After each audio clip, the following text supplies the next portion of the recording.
Dans l'actualité, depuis la sortie du ministre François Bruno ce mardi sur la date et les modalités du concours de recrutement des nouveaux fonctionnaires au compte de la fonction publique, les réactions fusent de partout dans la cité.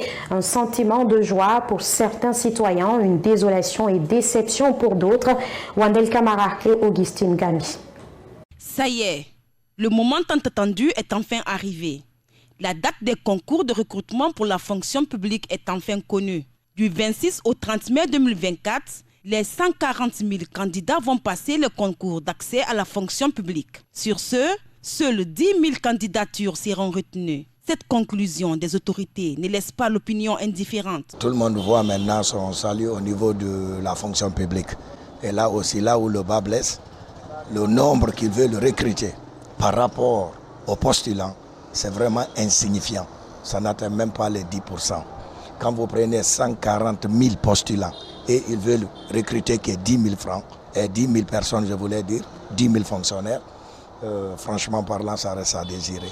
C'est vraiment désolant et c'est décevant. Ça n'encourage pas. L'État devrait fournir un effort, ne serait-ce que prendre 50 à 60% de ces jeunes-là.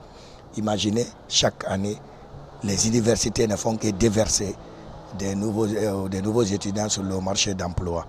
Et cela décourage. En plus des sentiments de déception, certains citoyens saluent cet effort des autorités guinéennes à vouloir réduire le taux de non-employabilité des jeunes dans le pays. Si l'initiative vraiment s'inscrit dans la logique d'accompagner les jeunes dans l'employabilité, permettre à tout un chacun d'être dans une activité pouvant permettre vraiment de vivre au quotidien. Je pense que c'est normal, c'est très bon, ça peut réduire le chômage, ça permet aussi, des jeunes de se motiver à faire des études, très bien, parce que quand vous savez que ce que vous faites se retrouve sur le marché de l'emploi, vous êtes pressé de finir très bien pour que vous vous retrouviez, sur le marché de l'emploi avec un emploi digne de nom. Certains jeunes, par contre, se sont volontairement retirés dans les histoires de recrutement étatique. Parce que pour eux, cela constitue une perte de temps. Ceux qu'ils veulent prendre déjà se connaissent. Parce que moi, j'ai fait le dépôt, ça fait 3 ans. J'ai fait le dépôt. Mais chaque année que je fais le dépôt, j'ai investi de l'argent pour la collecte des papiers, des documents. Tout ça, la dépense. Maintenant, ils nous disent encore pour le dépôt de ton diplôme, des documents, il te faut payer encore les 100 000 francs. On fait le dépôt, ils nous font attendre néant. Maintenant, chaque année, c'est comme ça. Donc, je n'ai plus envie de faire le dépôt pour la fonction publique. Parce que nous savons, chaque année, c'est comme ça. Ils ont leurs parents, dès qu'ils disent qu'ils ont besoin de 2 millions de personnes, 3 millions de personnes, ils ont déjà dans leur famille qu'ils incluent dans la fonction publique. La Guinée, c'est pour tous.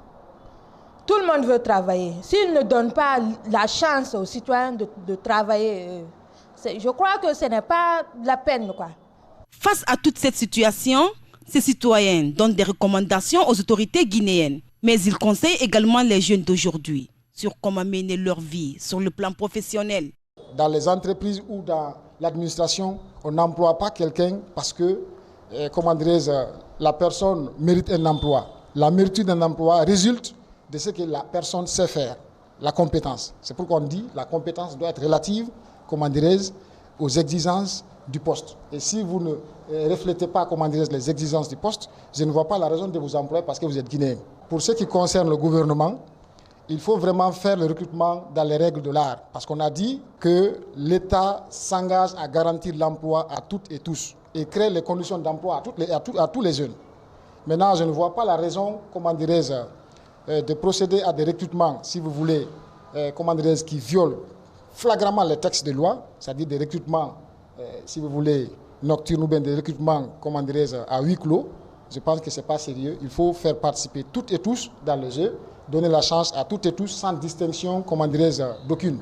Pour éviter tout désagrément lié au recrutement, M. Diallo demande aux jeunes de revoir leur choix. Sur le plan estudiantin, il demande à ce que chaque étudiant ait un conseiller à l'orientation afin que le choix concorde au talent de la personne.